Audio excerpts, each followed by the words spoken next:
Before we begin, just a brief note for those who follow this work closely. Subscribers to the Ancient Know-How email list receive carefully researched ebooks, detailed step-by-step videos of real woodworking projects, and exclusive timber-related content that isn't published publicly. The goal here is not hype, but, careful documentation, insight, and a real understanding of wood as a material. What follows stands alone, of course, but the deeper archive contains additional historical context, case studies, and practical observation.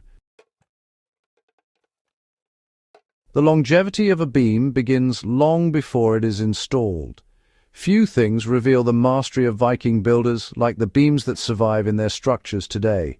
Many of these timbers, exposed to centuries of moisture, temperature fluctuations, and load, remain remarkably straight and strong. Modern engineers might marvel, but the secret was never hidden in exotic treatments or secret chemicals.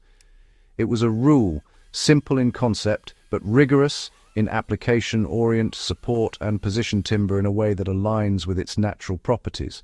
This structural rule determined whether a beam would endure decades or fail within years. For centuries, woodworkers have underestimated how much long-term performance depends on understanding a beam's internal behavior and the environment it faces. Vikings observed, tested, and codified these lessons into practice without formal engineering. Their survival, honestly, demanded it. Vikings treated timber as a living material with its own tendencies. Wood is not inert. Its fibers respond to moisture, shrinkage, temperature, and load. When these forces are resisted rather than accommodated, stress accumulates, causing bowing, twisting, or splitting. The Vikings recognized that timber behaves according to predictable patterns. A beam cut from a tree has internal stresses shaped over decades of growth. Those stresses do not disappear when the tree falls. They are embedded in the grain, knots, and rings. The first step in their rule was awareness. Timber must be oriented and positioned so that these natural stresses are balanced rather than opposed. By respecting the wood's inherent tendencies, they reduce the risk of deformation over time. Heartwood was the backbone of durability. The Vikings selected heartwood for structural beams whenever possible. Unlike sapwood, heartwood contains natural extractives that resist decay and insect attack.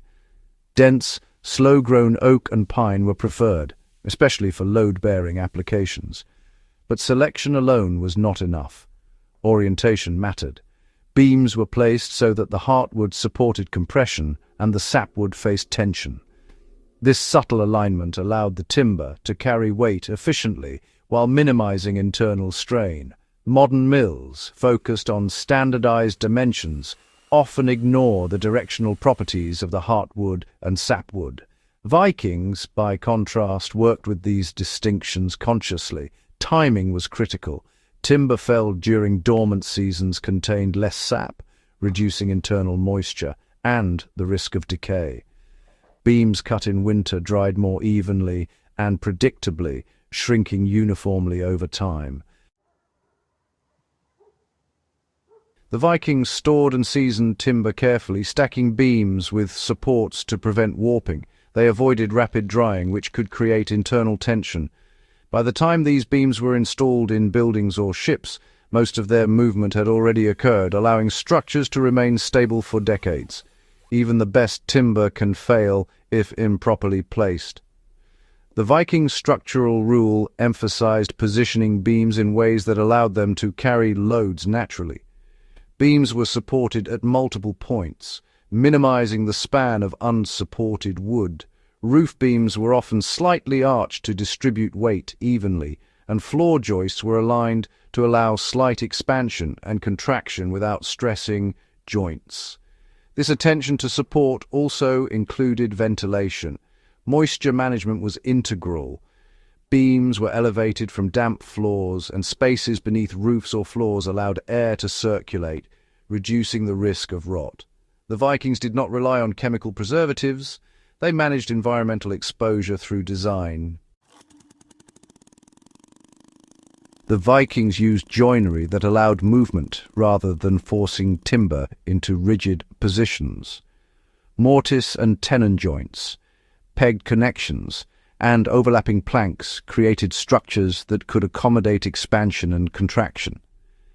These joints reduced stress concentrations, which are a primary cause of failure in untreated wood. By combining careful beam orientation with flexible joinery, Vikings ensured that timber remained stable under load, temperature changes, and repeated wetting and drying cycles. Modern construction often focuses on rigid connections, which can trap stress and accelerate decay. The Viking method demonstrates the advantage of designing with material behavior in mind. Vikings built for function and resilience. They observed how weight moved through structures and positioned beams along natural load paths. Roof beams supported trusses in a way that minimized bending moments. Floor joists were spaced to distribute load without overstressing individual timbers. This structural awareness reduced the likelihood of internal fiber failure. When timber aligns with the forces it must bear, it lasts far longer. Beams fail less from external attack and more from misalignment with their intended function, a lesson often overlooked in modern construction. Viking builders understood that water, wind, and sun were constant threats. Rather than trying to eliminate exposure, they managed it. Timber in contact with soil or open terrain was selected for natural resistance or treated with pine tar in critical areas. Roofs and walls were designed to shed water effectively. Humidity variations were accommodated by allowing slight movement in joints and beams. The result was a balance. Timber could interact with the environment without succumbing to it. Even without chemical preservatives, this approach created structures that could endure centuries. Vikings inspected and repaired structures before damage accumulated. Loose joints were reset, minor cracks were monitored, and beams under unusual stress were reinforced. This proactive approach preserved the integrity of the wood over time. Preservation was a continuous process integrated into daily life, rather than a one-time application of protective coatings. When we examine Viking buildings, longhouses, and ships, we see evidence of deliberate design, careful selection, and attentive placement of beams. Timber that remains straight, strong, and functional after centuries reveals that the structural rule was not theoretical, it was practiced consistently. Modern observers often focus on what materials were used, but the critical factor is how they were used. Alignment, support, orientation, and accommodation of natural wood behavior ensured longevity. The structural rule reflects a mindset, not just technique. Vikings respected timber as a living material with limits. Their construction philosophy was holistic. They considered tree growth, felling time, heartwood selection, orientation, joinery, load, and environmental exposure as parts of a single system. Strength was achieved not by forcing timber to behave, but by guiding it in ways that allowed it to carry its own weight for centuries. This philosophy contrasts with modern reliance on chemicals and engineered materials, showing that long-term durability often depends more on observation and respect for natural behavior than on technology alone. Timber still responds to the same forces it always has: moisture, tension, compression, fiber orientation. These variables have not changed. Modern steel connectors and chemical preservatives may alter conditions a bit, but wood's fundamental behavior remains the same. Aligning construction practices with these natural forces, as the Vikings did, continues to produce long-lasting structures.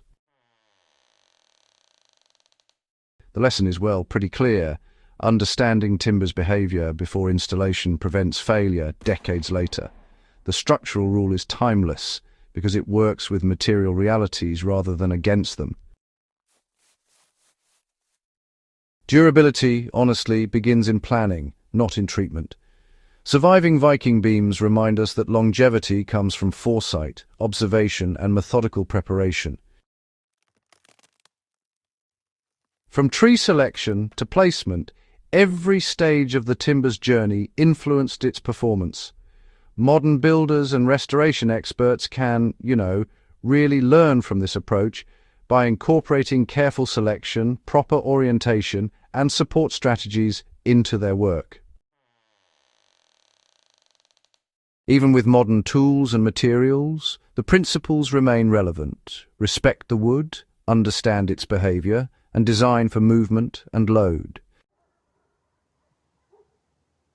Structural integrity is the product of patience and knowledge. The Viking rule teaches that long-term performance is never an accident. Beams that carry weight for centuries were chosen, oriented, and installed according to principles that accommodated their natural properties. Strength emerges from alignment, not force. Durability arises from anticipation, not reaction. These lessons endure. Timber remains a responsive living material.